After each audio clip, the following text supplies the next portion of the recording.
परमेश्वर के नाम को महिमा मिले। सबको जय मसीह की। और मैं अपने इस YouTube चैनल पर आप सबका स्वागत करता हूं। और आज हम परमेश्वर के वचन से अध्ययन करने के लिए परमेश्वर के वचन से सीखेंगे। आज का जो मेरा विषय है वो है चरित्र या फिर कैरेक्टर। आज मनुष्य के जीवन में उसका कैरेक्टर कैसा है, उसका चरित्र कैसा है, ये एक बहुत महत्वपूर्ण होता है, क्योंकि एक मनुष्य के चरित्र को देखकर ही उसके बारे में पता लगाया जाता है। तो चरित्र के बारे में आज हम थोड़ी देर परमेश्वर का वचन मनन करेंगे और उसके लिए परमेश्वर जवानों के विषय में क्या कहता है। क्योंकि आजकल हम देखते हैं कि युवा पीढ़ी जो आज की न्यू जनरेशन है, उनके बारे में परमेश्वर का वचन क्या कहता है, वो किस दिशा में अपने चरित्र को लेकर गए हुए हैं या उन्होंने अपने चरित्र को कैसा बना लिया है, उसके विषय में परमेश्वर का वचन आज क्या कहता है। यहाँ पर जब हम सपोपदेशक और उसका 11 अध्याय पढ़ते हैं, यहाँ पर जवानों के विषय में एक सलाह लिखी हुई है, जो जवानों को सलाह देता है परमेश्वर का वचन और कहता है, हे जवान, अपनी जवानी में आनंद कर और अपनी जवानी के दिनों में मगन रह और अपनी मनमानी कर और अपनी आंखों की दृष्टि के अनुसार चल।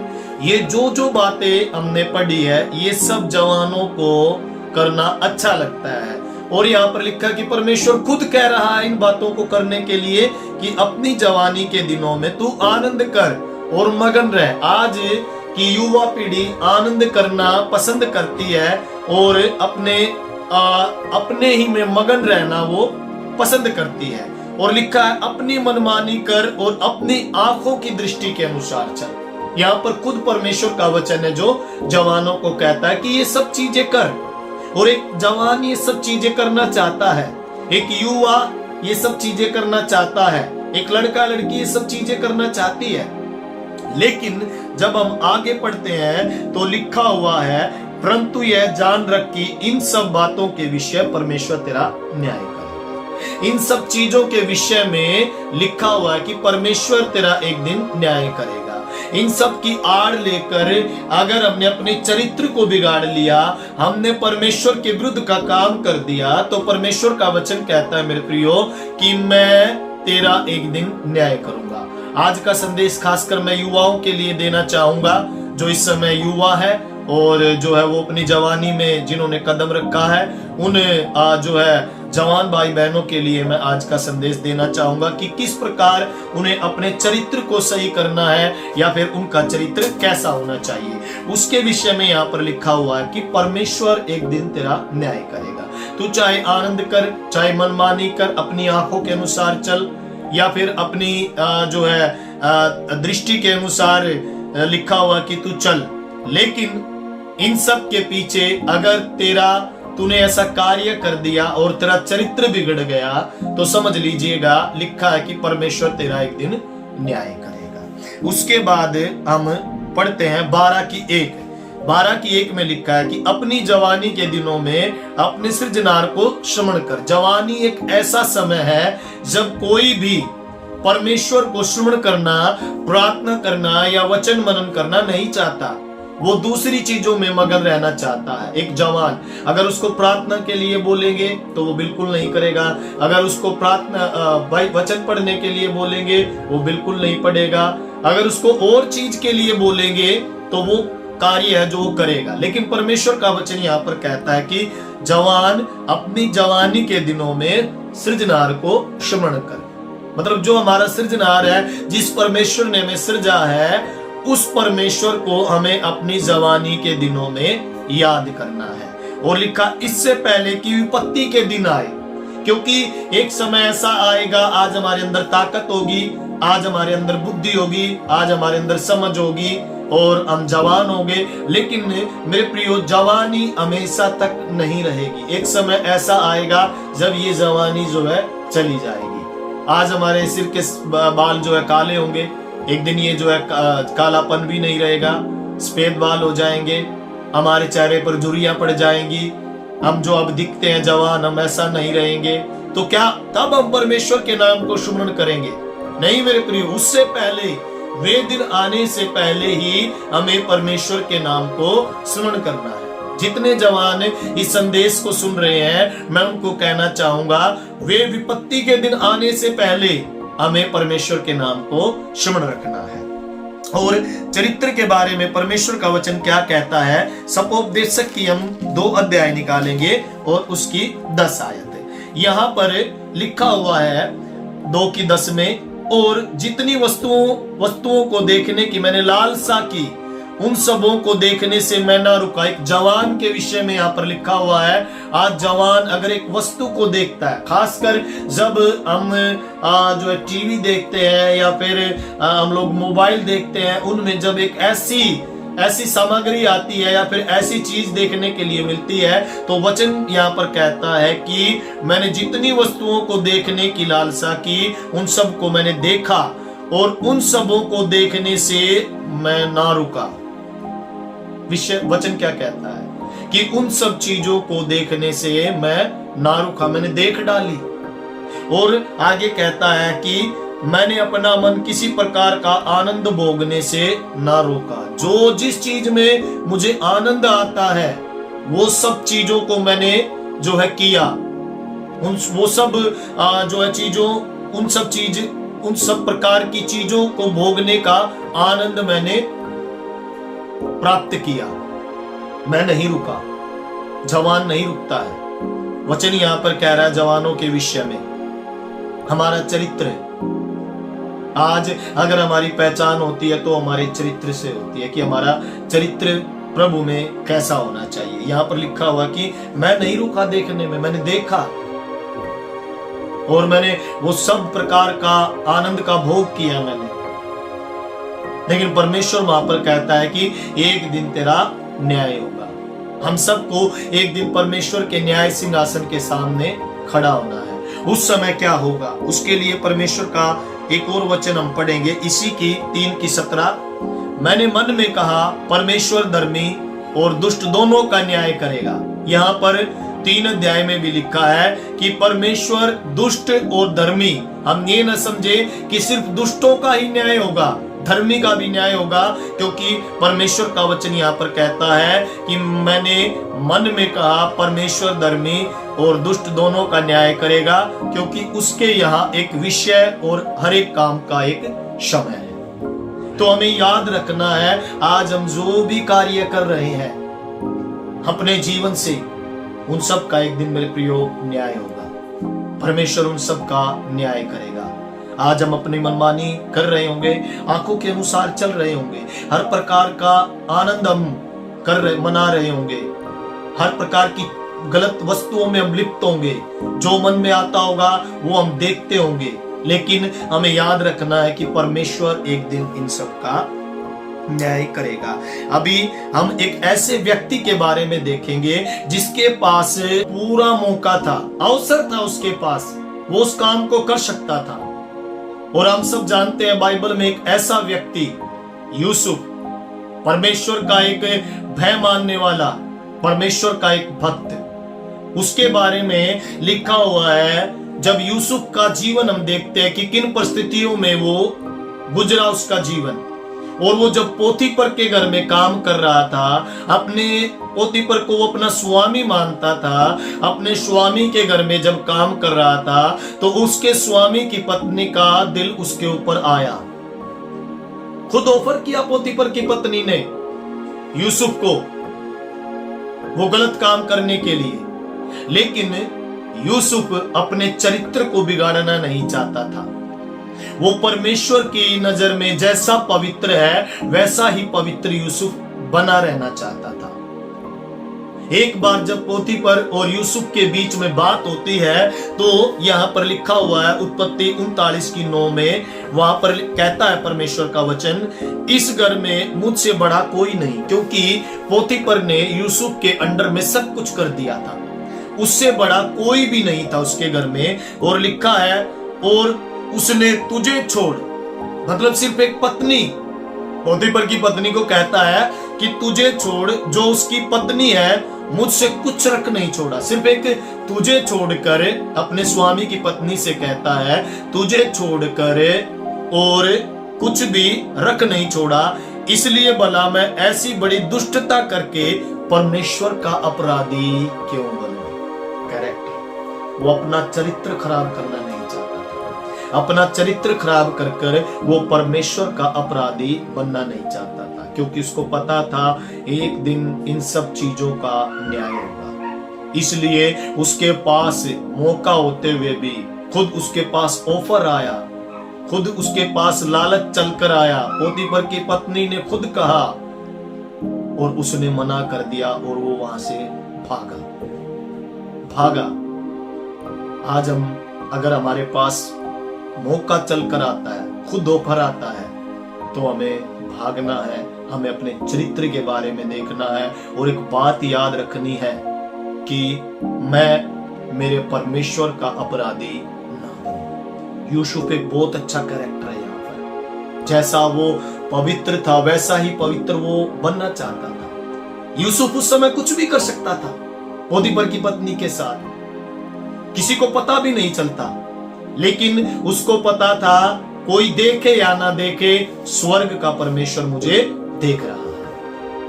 इसलिए उसने पोतीफर की पत्नी से कहा कि मैं तेरा अपराधी, मैं परमेश्वर का अपराधी क्यों बनूं ऐसा काम करके तेरे साथ।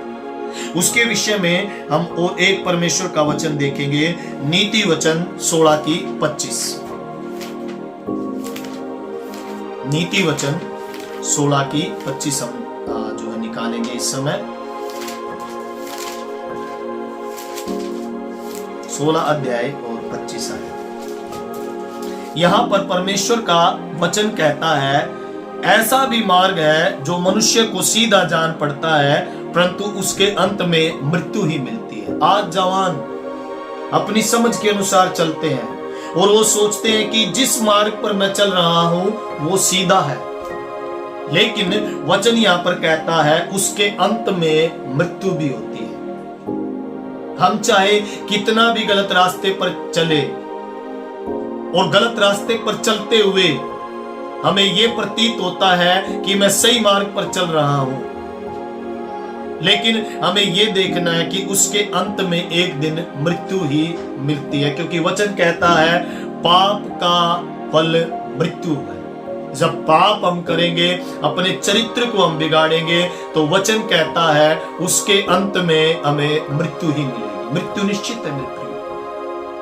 इसलिए हम जो भी करें वो परमेश्वर से प्रार्थना करके, जिस भी मार्ग पर चले परमेश्वर से प्रार्थना कर हम चले। याकूब के 12 बेटे, उनमें से याकूब की एक बेटी भी हुई जिसका नाम दीना था, और दीना की एक आदत थी, अकेली घूमती थी।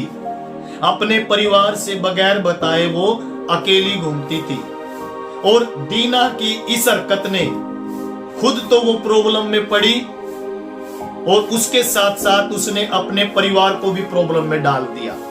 आज मैं जितनी भी हमारी युवाएं बहनें हैं उनको कहना चाहता हूं, अकेले बिल्कुल भी ना घूमे। अकेले घूमने से हम खुद तो शैतान के फंदे में फंसेंगे, उसके साथ साथ हम अपने परिवार को भी प्रॉब्लम में डाल सकते हैं। याकूब के पूरे घराने को उसने प्रॉब्लम में डाल दिया। उसकी वजह से वहां पर युद्ध हुआ, लड़ाई हुई, एक दीना की वजह से, क्योंकि दीना की आदत थी उस लड़की की अकेला घूमना। आज की युवा पीढ़ी आज अकेला घूमना पसंद करते हैं, अकेला रहना पसंद करते हैं। मैं उनसे कहना चाहूंगा कि एक बार अपने परिवार से बताकर जाए जहां भी जाए, क्योंकि शैतान कब क्या किसके जीवन में काम कर दे हमें नहीं पता। इसलिए हमें दीना के विषय में देखना है कि कैसे उसने प्रॉब्लम खड़ी कर दी अपने परिवार के लिए और खुद अपने लिए। भ्रष्ट हो गई वो, उसका जो पवित्रताई का जीवन था वो भ्रष्ट हो गया, वो चला गया, खत्म हो गया वो, और उसके बाद उसने अपने परिवार को भी प्रॉब्लम में डाल दिया। इसलिए हमें बड़ा ध्यान रखना है कि हम अकेले ना घूमें, कोई भी ऐसा काम ना करे जिससे हम प्रॉब्लम में फंस सकते हैं। हमेशा डिस्कशन करें और उस बात को शेयर करें अपने परिवार से, अपने माता पिता से, अपने पासवान से, उसके बारे में बताएं। अकेले कुछ भी ना करें। उसके लिए परमेश्वर का वचन क्या कहता है, 1 कुरिन्थियों और 15 अध्याय और 33 आयत। पहला कुरिन्थियों 15 की 33। यहां पर मेरे प्रियो परमेश्वर का वचन कहता है, धोखा न खाना बुरी संगति अच्छे चरित्र को बिगाड़ देती है। स्पष्ट लिखा हुआ है, धोखा मत खाओ, बुरी संगति अच्छे चरित्र को बिगाड़ देती है। आज हमारा बैठना कहां पर है, किन लोगों के साथ है, हम कहां पर बैठते हैं, ये सबसे ज्यादा मायने रखता है। अगर एक माँ बाप को अपने बेटे के चरित्र के बारे में पता करना है, एक बार उसके फ्रेंड सर्कल के बारे में पता कर ले। जब उसके फ्रेंड्स के बारे में पता चल जाएगा कि उसका फ्रेंड सर्कल कैसा है, तो अपने बेटे बेटी का चरित्र अपने आप पता चल जाएगा। क्योंकि यहां पर लिखा हुआ है कि बुरी संगति अच्छे चरित्र को बिगाड़ देती है। एक दो आम लेकर देखिएगा, एक ठीक और एक सड़ा हुआ, और दोनों आम को एक साथ रखिएगा। आप लोग देखोगे कि थोड़े दिनों के बाद, एक दो दिन के बाद, वो सड़ा हुआ आम अच्छे आम को भी सड़ा देगा। इसलिए यहां पर परमेश्वर का वचन कहता है कि धोखा न खाना बुरी संगति अच्छे चरित्र को भी बिगाड़ देती है। आज हमें अपने चरित्र की रक्षा करनी है, चरित्र को संभाल कर रखना है। हम हमारे ऐसे लोगों के साथ उतना उठना बैठना ना हो जाए जिनकी संगति बुरी है। क्योंकि भजन संहिता 1 में भी हम पढ़ते हैं दुष्ट और धर्मी जन के विषय में, और यहां पर परमेश्वर का वचन भी कहता है बुरी संगति अच्छे चरित्र को बिगाड़ देती है। और उसके बाद परमेश्वर का वचन हमें कहता है जब हम पाप करते हैं तो उसका दंड भी मिलता है। हम ये न समझे कि हमने पाप कर दिया, अपने चरित्र को बिगाड़ दिया तो हमें दंड नहीं मिलेगा। कई लोग पाप करते हैं, सोचते हैं परमेश्वर ने तो हमें दंड नहीं दिया, फिर पाप करते हैं। अगर अनजाने में कोई पाप हो गया तो उसकी क्षमा है परमेश्वर के सम्मुख, लेकिन जानबूझकर किए गए पाप की क्षमा परमेश्वर के पास नहीं है। उसके लिए परमेश्वर का वचन क्या कहता है, हम निकालेंगे दूसरा शमूएल और उसकी 12 अध्याय।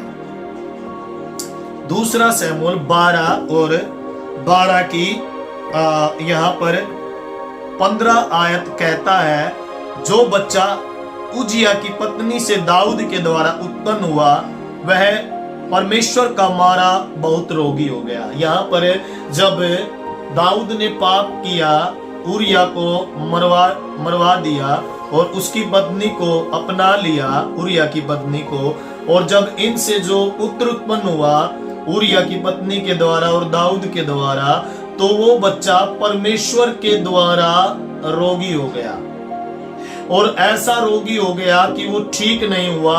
और यहाँ पर हम दाऊद के विषय में पढ़ते हैं कि दिन रात दाऊद भूमि पर पड़ा हुआ परमेश्वर के सम्मुख उपवास कर कर प्रार्थना करता रहा उस बच्चे के लिए कि ये ठीक हो जाए, ये बच्चा ठीक हो जाए, ये बच्चा ठीक हो जाए। लेकिन आगे जब हम पढ़ते हैं तो वो बच्चा ठीक नहीं हुआ, और लिखा है कि 19 आयत में कि अपने कर्मचारियों को आपस में फुसफुसाते देखकर दाऊद ने जान लिया कि बच्चा मर गया। तो दाऊद ने अपने कर्मचारियों से पूछा, क्या बच्चा मर गया? उन्होंने कहा, हाँ मर गया। वो व्यभिचार कर कर पैदा हुआ बच्चा मर गया, उसको जो है वो जीवित नहीं रहा। उसके लिए दाऊद ने खूब प्रार्थना की, रोया, गिड़गिड़ाया और उपवास किया, लेकिन वो बच्चा बच नहीं पाया।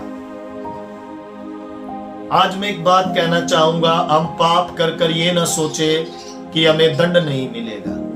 परमेश्वर दंड देता है, परमेश्वर न्याय करता है। यहाँ पर हम लोग देखते हैं कि परमेश्वर ने न्याय किया। दाऊद ने जब उरिया की पत्नी के साथ व्यभिचार कर कर उस बच्चे को पैदा किया तो वो बच्चा मर गया।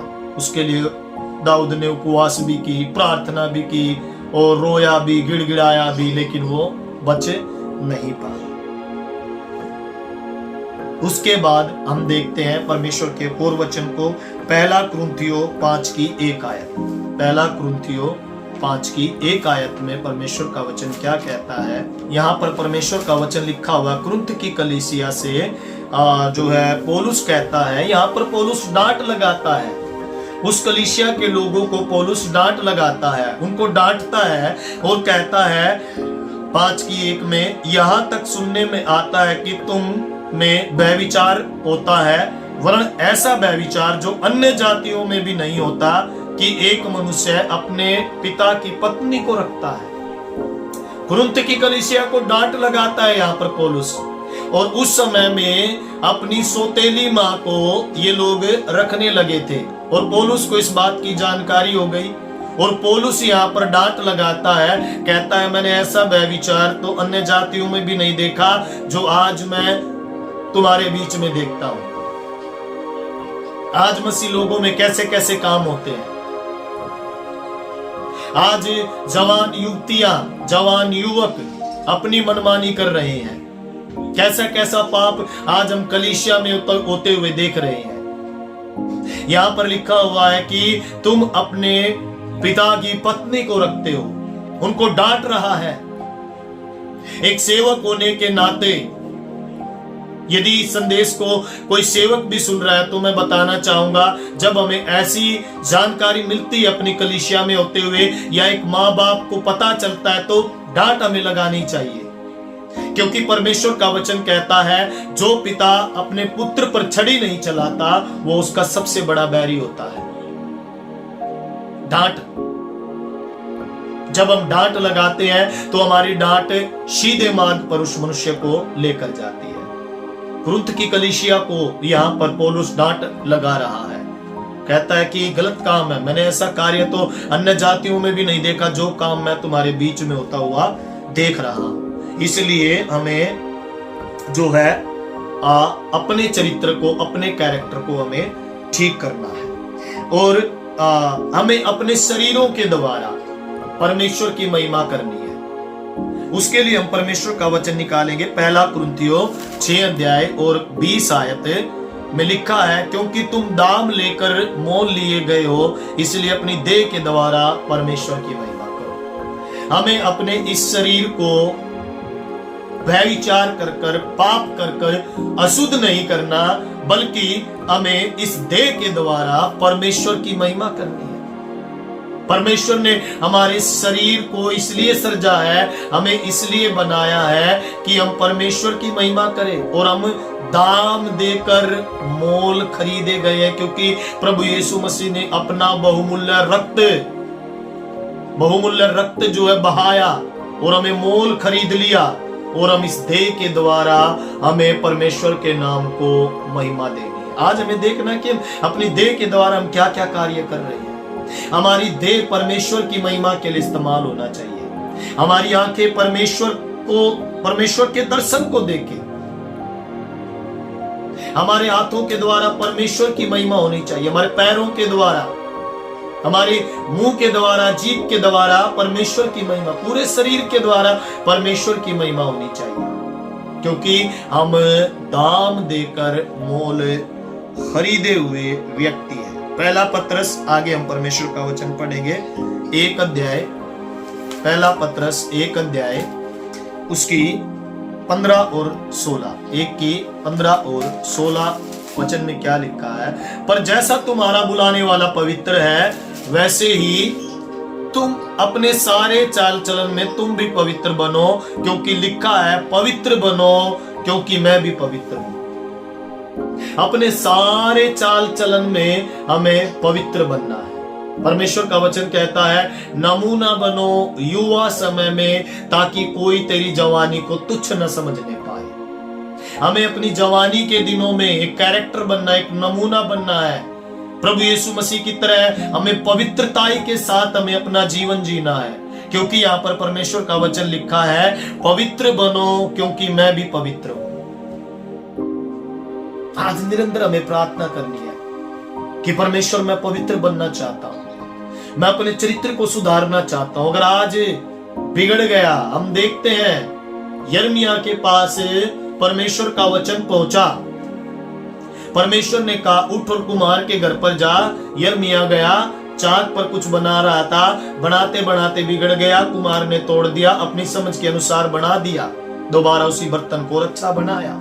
अगर आज हम भी बिगड़ गए हैं, हमारा चरित्र बिगड़ गया है, गलत संगति में पड़कर हमने अपने जीवन, अपने शरीर को नष्ट कर दिया है, तो आज समय है परमेश्वर से कहे, प्रभु मुझे नया बना, और नया बनाकर मुझे फिर से खड़ा कर।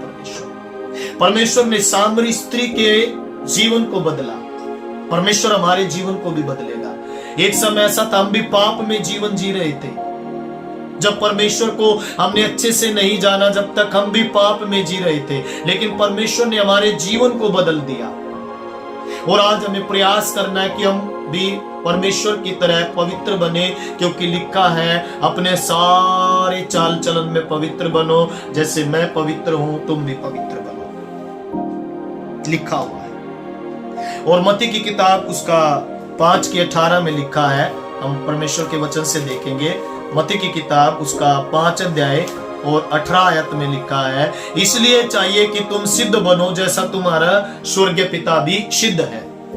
वहां पर हमें पवित्र बनने के लिए परमेश्वर का वचन कह रहा है, और यहाँ पर परमेश्वर का वचन कहता है कि तुम सिद्ध बनो। जब हम सिद्ध बन जाएंगे तो हम अपने चरित्र को सही रख पाएंगे। जब तक सिद्धता हमारे जीवन में नहीं आएगी तो हम अपने चरित्र को संभाल नहीं पाएंगे। इसलिए हमें यह भी प्रार्थना करनी है पवित्रता के साथ साथ कि प्रभु मुझे सिद्ध बना, जैसे तू सिद्ध है परमेश्वर, वैसे ही मुझे भी सिद्ध बना। अब्राहम से परमेश्वर कहता है, मेरी उपस्थिति में चल और सिद्ध होता जा। आज हमें भी सिद्ध होने की जरूरत है, क्योंकि हमारा स्वर्गीय पिता भी सिद्ध है। और उसके बाद हम देखते हैं गलातियों की पत्री, गलातियों 5 अध्याय और 19 में लिखा हुआ है, शरीर के काम तो प्रकट है। अगर मेरे प्रियो हम शरीर के अनुसार चलते हैं तो शरीर के द्वारा क्या क्या काम किए जाते हैं वो हम इस अध्याय के अंदर देख सकते हैं। जैसा कि लिखा है, शरीर के काम तो प्रकट अर्थात व्यभिचार के बारे में परमेश्वर के वचन में हम पढ़ सकते हैं, और लिखा है कि हमें व्यभिचार नहीं करना चाहिए। दूसरा है गंदे काम, और तीसरा है लुचपन, फिर है मूर्ति पूजा, मूर्ति पूजा, टोना, बैर, झगड़ा, ईर्ष्या, क्रोध, विरोध, फूट, विद्रम, डा, मतवालापन, लीला क्रीड़ा। ये हम देखते हैं, ये शरीर के काम है। अगर इनमें से एक भी चीज हमारे जीवन में वास करती है तो आज मैं कहना चाहूंगा, इनको निकाल कर बाहर फेंकिएगा, इनको बाहर कीजिएगा और परमेश्वर से प्रार्थना कीजिएगा कि प्रभु ये मेरे शरीर से बाहर जाए और मेरे शरीर के अंदर, मेरे जीवन के अंदर आत्मा का फल आ जाए। और आत्मा के फल के बारे में हमें पता है क्या क्या है, प्रेम है, आनंद है, शांति है, धीरज है, कृपा है, नम्रता है, और भलाई है, विश्वास है, संयम है। वो सब हमें बाहर करने हैं, इन सब को हमें अपने जीवन में आमंत्रित करना है, इन सब चीजों को हमें अपने जीवन में भुलाना है। प्रभु मदद करे मेरे प्रियो। अगर ऐसे कामों में हम अपने जीवन को जी रहे हैं तो आज प्रभु से कहे, प्रभु शरीर की सारी अभिलाषाएं मुझसे दूर हो जाए और तेरे आत्मिक फल जो है वो मेरे जीवन में आ जाए, बदलाव हमारे जीवन में आना चाहिए। और उसके बाद परमेश्वर का वचन क्या कहता है, 1 तीमुथियुस और 22 आयत, किसी पर शीघ्र हाथ न रखना और दूसरों के पाप में भागी न होना, अपने आप को पवित्र बनाए रखें। वचन यहां पर कहता है कि अपने आप को पवित्र बनाए रखें। हम व्यभिचार से छुटकारा कैसे पा सकते हैं? आज हम अपने चरित्र को शुद्ध कैसे रख सकते हैं? परमेश्वर का भय मानने से। अगर परमेश्वर का भय हमारे जीवन में है तो हम इन सब चीजों से बच सकते हैं। आज हम ऐसे ऐसे पाप के बारे में दुनिया के अंदर देखते हैं, कैसे कैसे पाप दुनिया में आ गए हैं, जिन पाप के बारे में परमेश्वर अपने वचनों में सख्त मना करता है। आज वो सब चीज हम अपने देश के अंदर, अपने समाज के अंदर होते हुए देख रहे हैं। सदोम और अमोरा के बारे में हम देखते हैं, वहां पर कितना भयंकर एक पाप था। पुरुष पुरुष के साथ संबंध बनाते थे, स्त्रियां स्त्रियों के साथ संबंध बनाती थी। ऐसा घृणित काम और परमेश्वर ने नष्ट किया।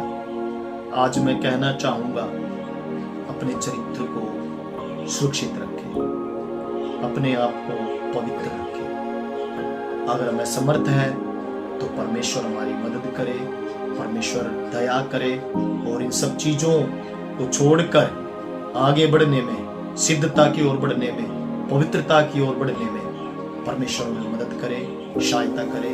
इस संदेश के द्वारा परमेश्वर आप सबको आशीष दे। मैं आप लोगों के लिए प्रार्थना करना चाहूंगा। स्वर्गीय पिता, धन्यवाद के साथ आपके पवित्र चरणों में आते हैं। मेरे परमेश्वर प्रभु, चरित्र को कैसे संभाल कर रखे आज तेरे वचन के द्वारा हमने सीखा। परमेश्वर, एक व्यक्ति का चरित्र कैसा होना चाहिए प्रभु। कई बार प्रभु हालेलुया हम अभिलाषाओं में फंसकर प्रभु जी अपने चरित्र को प्रभु बिगाड़ लेते हैं प्रभु जी। लेकिन हम प्रार्थना करते हैं पिता परमेश्वर प्रभु जी, हमारे प्रभु हालेलुया प्रभु जी तू मदद कर हमारे संग्रह और प्रभु जी हालेलुया प्रभु जी हालेलुया चरित्र को सही रीति से में रखने में प्रभु हमारी मदद कर, सहायता कर। आज प्रभु जी मैं उन नौजवान भाई बहनों के लिए प्रार्थना करना चाहता हूँ जो प्रभु जी संसार के सुख विलास में और अभिलाषाओं में प्रभु फंसे हुए हैं। पिता प्रभु तेरी दया कर उनके ऊपर और प्रभु जी शैतान के फंदे से छुड़ा हर कोई सिद्धता की ओर बढ़े और पवित्र हो जाए। धन्यवाद। देखने वाले हर एक व्यक्ति को तेरे हाथों में सौंपते हैं, आशीष मांगते हैं प्रभु। धन्यवाद, धन्यवाद। आपने विनती सुनी उसके लिए धन्यवाद प्रभु। यीशु के नाम में हम इस प्रार्थना को मांगते, सुन और ग्रहण कर पिता, आमीन, आमीन। सो परमेश्वर इस संदेश के द्वारा आप सबको आशीष दे। और यदि आप प्रार्थना कराना चाहते हैं तो स्क्रीन के ऊपर एक नंबर दिया गया है, आप उस नंबर पर हमसे जरूर कांटेक्ट करें, हम आपके लिए प्रार्थना करेंगे। God bless you. प्रभु आप सबको आशीष दे।